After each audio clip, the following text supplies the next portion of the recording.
In Dracut, we're proud of our natural heritage. Our fields and farms all need protection through conservation. We asked attorney Melissa Robbins and local farmers Dave Dumaresk and Helen Dunlap to share their expertise in generational environmental protection. Whether you're a farmer, developer, landowner, or just curious, there's something valuable to learn about how we can all play a role to protect our open spaces. This video is sponsored by the Dracut Open Space Committee, the Dracut Land Trust Incorporated, and through a grant from the Massachusetts Department of Conservation and Recreation Forestry Program and the Working Forest Initiative. So I grew up on the north side of Marsh Hill here in Dracut. Had a wonderful youth, growing up playing in the fields and forests of the area. I knew Marjorie Dunlap very well, and she eventually preserved her land.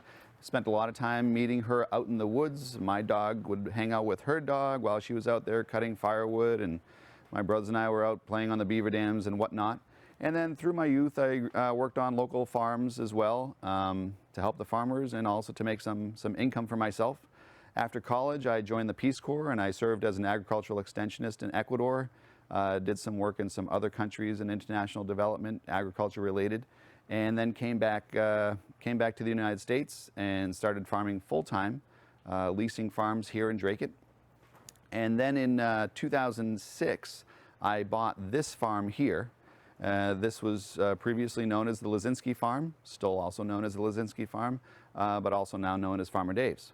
Since 1919, and the generations that have now passed at the time decided that they would prefer to see the farm preserved for agriculture. They had a deep connection to the farm. Their parents had come over from Poland. They knew the importance of open space and farmland and food production for the local community. And they wanted to see their heritage continue here in Dracut. So it was a joint effort between the Lazinski family, myself, the Dumaresk family, so two families involved. And then it was the confluence of federal, state, and town governments. Federal government through the FRPP, Farm and Ranch Preservation Program, whose funds go to the state's APR, Agricultural Preservation Restriction Program, and the town's CPC, Community Preservation Committee, or ACT. And those funds come from Dracut taxpayers as well as state title taxes. So you kind of had these 5 different groups and or entities getting together, which was not an easy feat to get everybody to see eye to eye on everything and to get the whole process to go through. But everybody had the same goal, which was to preserve this farm in perpetuity as open space for agriculture. It was in 1950 that my parents were looking for a farm to buy. We had been living in Texas. My parents both grew up in New England. They wanted to get back home. And so they were looking for a farm, and they were both naturalists, and this is very important. I don't think they would have looked at the farms up the hill. They loved this place because it had so much natural beauty. They quickly fell in love with it, and they brought us, the 4 daughters, here in 1950. For about 20 years, my dad farmed it as a one-man dairy farm, which is what it had been before. That long barn in back was constructed as a 50-cow dairy farm. My dad farmed it for about 20 years, and then when he finally sold the cows and went back to teaching, and then in the 1970s, he passed away. My mother, who had been working at Emerson Hospital for all these years as a bacteriologist, quit her job and immediately took over this farm. She was terrified that something was going to happen to it, terrified that it was going to become developed. There was a developer in town at that point who was wandering around picking up farms as the owners got older and turning them into developments. In fact, it turns out he had a plan for I don't know how many houses on this farm already in his office. So she was terrified that that was going to happen. For several years, searched around, tried to find out what she could do. She got one of our selectmen, Warren Shaw, to help her, and he discovered back then this was a new thing, that there was something called a conservation restriction that you could append to your deed and preserve it in perpetuity. The conservation restriction I like to call them choose your own adventure. Okay, every piece of land is different. Every piece of land is preserved for different values. Some have agricultural values, some have values in a vista, some have values just in open space, some have values as to the amenities on the land, such as trails or a quarry hole with trails around it. I mean, certainly conservation restrictions are put on land for different reasons. When you do a conservation restriction, you can pretty much write into it whatever you want. And she wanted, very determined, not to have this be a private estate. She wanted it to be part of the community. She wanted other people to enjoy it. She wanted it to be a sanctuary for the wildlife, for farmers, and for the community. So as soon as she got it preserved, she worked with several Boy Scouts who have built the trails and the benches that are in the part of our woods down to the east that is now referred to as the Dunlap Sanctuary. And people love it. It's a favorite part of town. It's a wonderful, wonderful resource for the town of Dracut. And we use it for all kinds of things. I mean, the Open Space Committee brings walks out here. When I was teaching biology down at Middlesex Community College, every class I would bring out here for a field trip. UMass Lowell uses it for their ecology courses, and people just love it. So it's a real community resource.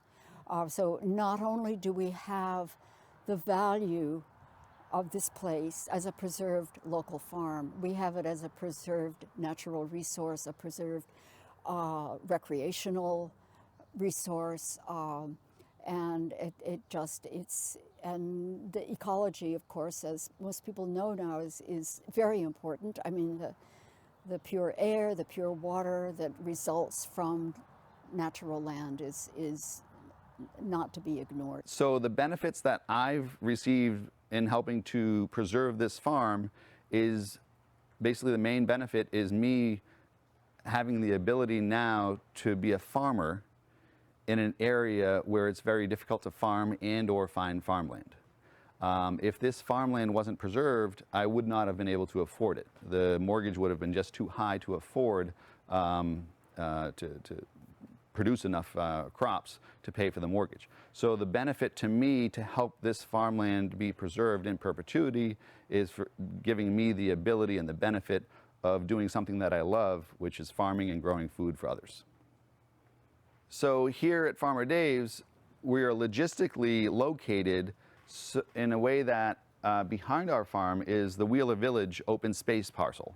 That's an open space parcel adjoined to the Wheeler Village housing development, and that the rear part of it is designated as open space in perpetuity, which will become part of the Farmer Dave's farm.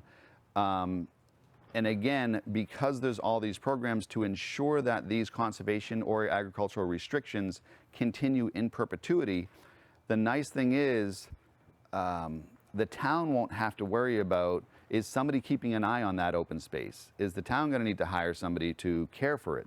No, it's going to be the farmer that the state will ensure is always on this farm, whether it's my children or if they're not interested in farming, it will be another farmer in the future will be taking care of this farm as well as the adjoining conservation land behind it, of which we already grow on about 7 acres.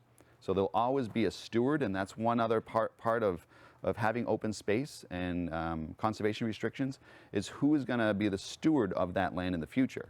Is there going to be a cost to monitoring that in the future? Or do you have a system in place to ensure stewardship long term? And that's something that we are striving to have here with the Wheeler Village Estates open space. The benefits of conserving land. In short term, it's obvious, you know, the health of everybody, the local food issue, which is becoming huge, is so important for farmland. But all of the rest in terms of natural land, you know, the benefits of that are immeasurable. Then if you look long term, same thing, you know. One use that my husband uses a lot of this land for is to grow hay. And people think, oh, what's that good for? You know, feeding horses. That's not, what, you know, that's a little bit of recreation. But the thing is, you have that field over there, and you grow hay on it now. It's been kept open, and some future owner can grow food on that for people, not just hay. So what you're doing is you're preserving potential food, you know, the ability to grow food locally by keeping the land open. So there's the benefit to a developer of putting a conservation restriction on your undeveloped portion of land is when you're selling the land, when you're selling the homes within the development to somebody, you can tell them that that land next to them will never be developed on it and it will forever be open space. And there's a lot of value to that, especially in this area, which is getting rapidly developed. There's a benefit into the town in retaining this land because it's generally part of their master plan to try to preserve open space, to preserve wildlife corridors, and it becomes more difficult for the town to do so because they can't buy the land themselves. They don't have the resources. So a developer doing it as part of a development scheme really can help them make their master plan goals. And it's really a benefit to the ultimate homeowner because they know when there's a Chapter 184 conservation restriction on their property that it will be in perpetuity. It takes an act of legislature to amend a conservation restriction, and never in my career have I seen it happen. In 2017, the town of Dracut changed their bylaws, and really a lot of municipalities around here were changing their bylaws. It used to be that only a conservation commission could hold a conservation restriction on behalf of a developer. They changed it so other agencies could hold conservation restrictions, and it made it much easier for a developer to put a conservation restriction on their property because they had other resources to use. When you have a conservation restriction, not only do you need to have a landholder, but you also need to have somebody to hold the conservation restriction. By giving you more people to hold the conservation restriction, it gave the developer more options and really gave them more opportunities to preserve open space. So if somebody's interested in pursuing a conservation restriction of any type, they just have to be aware that this is entering the public domain. So you're opening yourself up to a lot of questions, but you have to realize once it becomes you know, a public good, which most people do like to favor public goods, you have to understand the different opinions and viewpoints of all the different stakeholders involved. You've got neighbors, you have taxpayers, you have the regulators. You have to understand where everybody's coming from and be very patient, get everybody on the same page, in the same room, and make sure everybody understands the pros and cons of the program that we're getting into. There's a lot of positives. You know, some people like to pick out some of the negatives, but in almost every case, the pros will outweigh the cons, and you just have to make all the stakeholders aware of all those pros and cons. One of the main people to ensure that this restriction went through was one of the members of the Lazinski family, in particular Wanda Bozak, who also happened to be my 4th grade teacher here at Campbell School.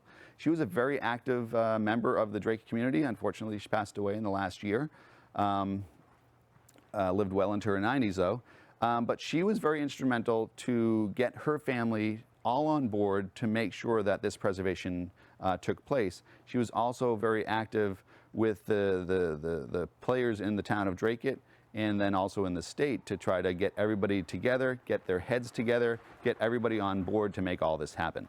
So it took a lot of meetings, a lot of time, and if anybody's thinking of putting a restriction on their property anyway, just be aware it can be a very long, stretched out process of time. I think that I'd have to go back and ask Mother, and unfortunately she's not here, to find out how difficult it was to do this. I know she agonized over it for a long time because she didn't know how to do a conservation restriction. So, but nowadays it's quite easy. We have people in town, we have people in town hall who know, we have committees who know about conservation restrictions. And that's one of the things that we're trying to do now is advise people who own farms what type and own open space, what kind of, what is involved. I don't think it's very costly. For my mother, the main cost was a big one, but she wanted it. What she gave up was the $1 or $2 million that she could have gotten if she had sold it to a developer for a housing development. So she gave what we call the development rights to the town. So that was a cost, but to her it was a benefit. She just wanted it preserved. I think if you have a conservation restriction drawn up now, your major fees are going to be legal. I don't think that and the town will help you, and that's free. So I don't think that there is a lot involved. One problem that is often, we have met with it so many times when we're trying to preserve land in town, is that the rest of the family, one person might want to preserve it, but somebody in the family disagrees, doesn't want, causes problems, and it never goes through. All my mom had to do was to ask her 4 daughters, can I do this? Well, we were so used to saying, yes, mother, that we knew it was a wonderful thing. We knew it was what she wanted. We knew that my dad would approve.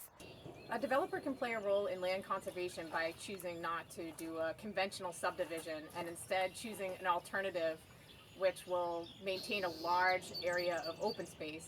Usually these are called cluster developments, and what happens is the planning board will allow them to have smaller lots and preserve open space, and then that open space can be held subject to a conservation restriction where the land is held as open space in perpetuity. A developer can be motivated to use an open space development for many reasons. Lots within a cluster development sell because the people that come to them like the open space. They like to be in a neighborhood where they have a closer design, they can see their neighbors, they appreciate trails and amenities and the wildlife that's created as part of an open space. And oftentimes the town will give a benefit to a developer that will do an open space development, either in an increase in density or relaxing some of the zoning requirements. So there are benefits to a developer to using a cluster development. Once open space is gone and no longer open space, it's almost never going to go back to open space.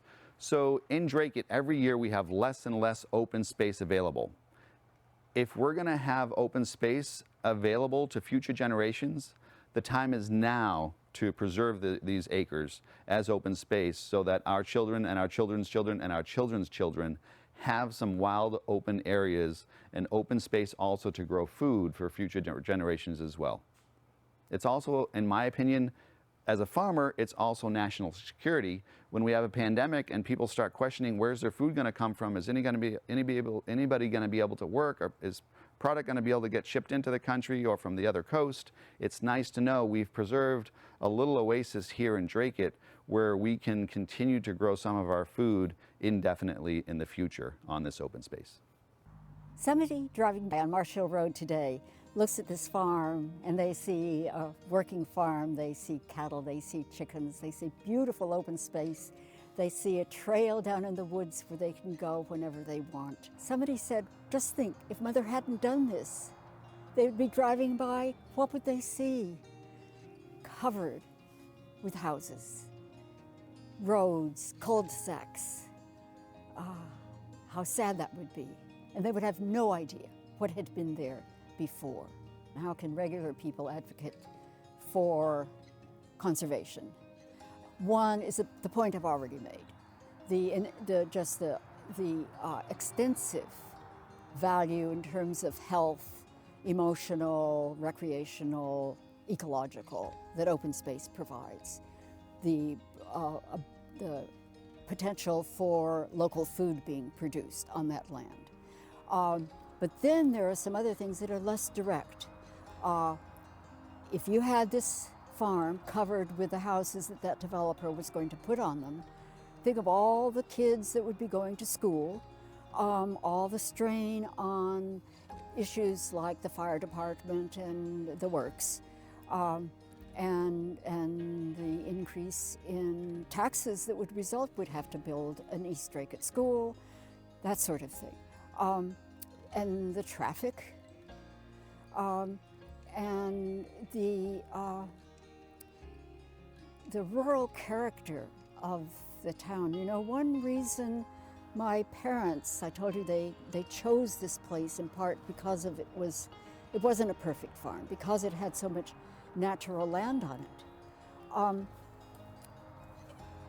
One thing about Dracut is it still has rural character, and people like this. One reason my parents chose this, they said before they moved up here, when we were still in Texas, they looked at a map of Massachusetts and they saw that point out there where Massachusetts and New Hampshire come together, and they said, right there. Why? Because it's far enough from Boston to be rural, but close enough so my mom could keep her daughters cultured, which was very important to her. So it is close to Boston, and yet it's still rural. But the rural character of Dracut is something that people value, and a lot of people bemoan the developments that are happening because bit by bit that rural character is being lost.